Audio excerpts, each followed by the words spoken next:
नमस्कार दोस्तों, मैं अनिल कुमार, सहायक आचार्य राजनीति विज्ञान, राजकीय महाविद्यालय मुंडावर। आज की इस ऑनलाइन कक्षा में आप सभी का स्वागत है, अभिनंदन है।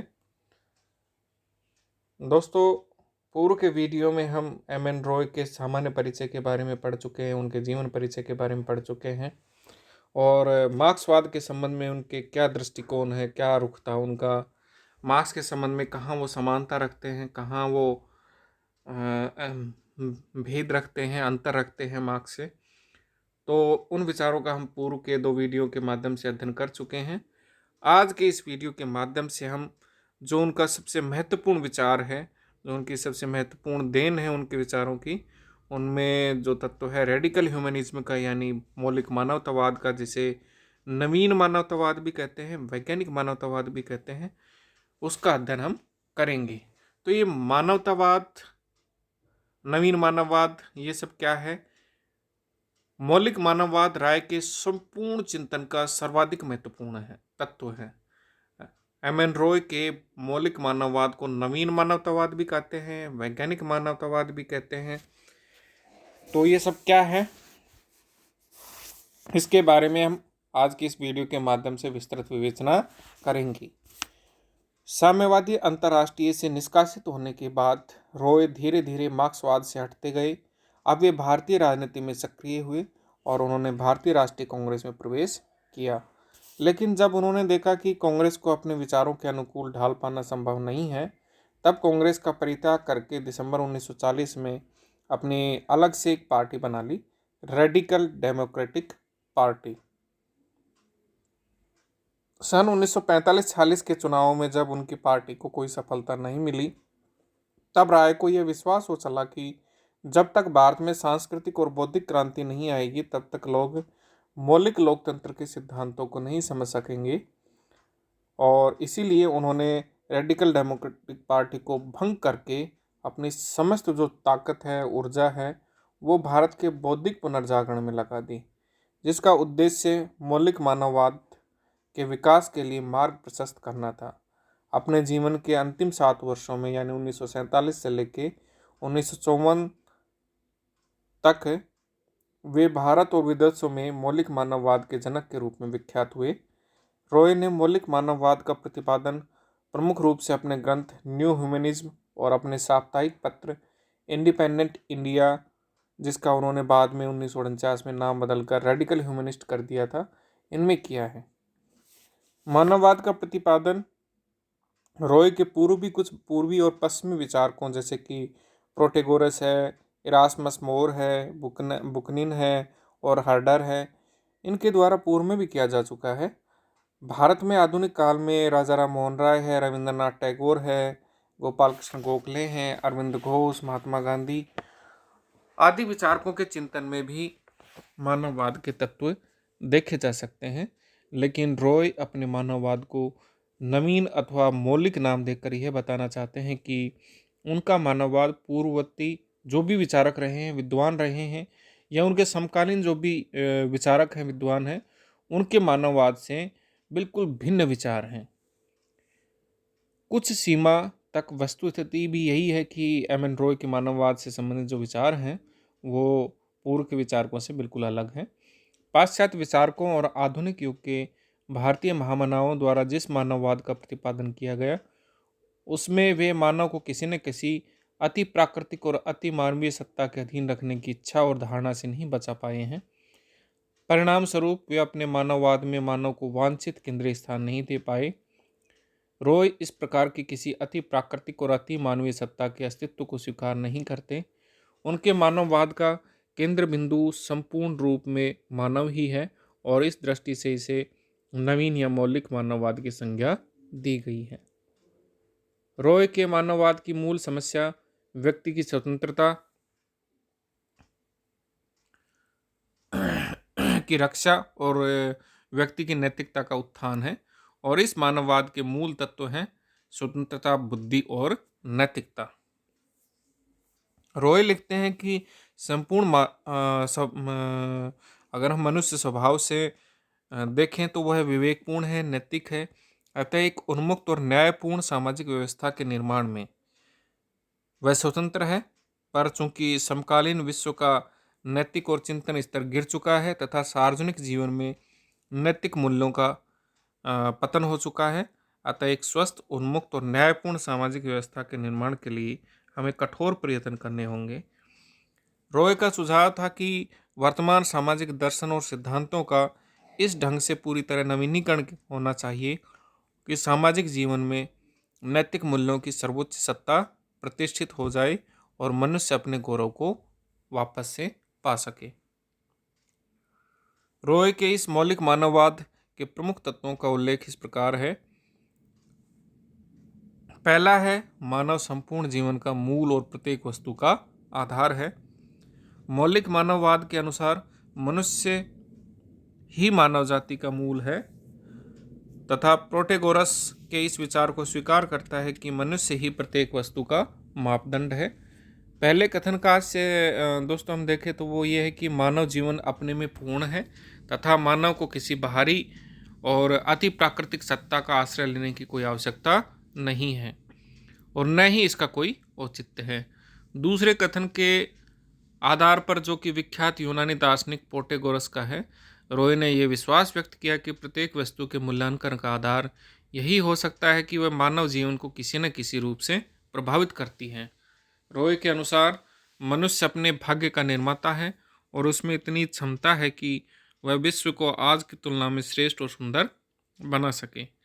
रॉय का कहना था कि हम सूर्य, चंद्र, नक्षत्रों और ग्रहों आदि के अध्ययन में रुचि भले ही लें, लेकिन हमारे द्वारा इस विचार को नहीं अपनाया जाना चाहिए कि ये नक्षत्र हमारे भाग्य के निर्धारक हैं अथवा हमारे चरित्र या क्षमता पर इनका कोई प्रभाव पड़ता है।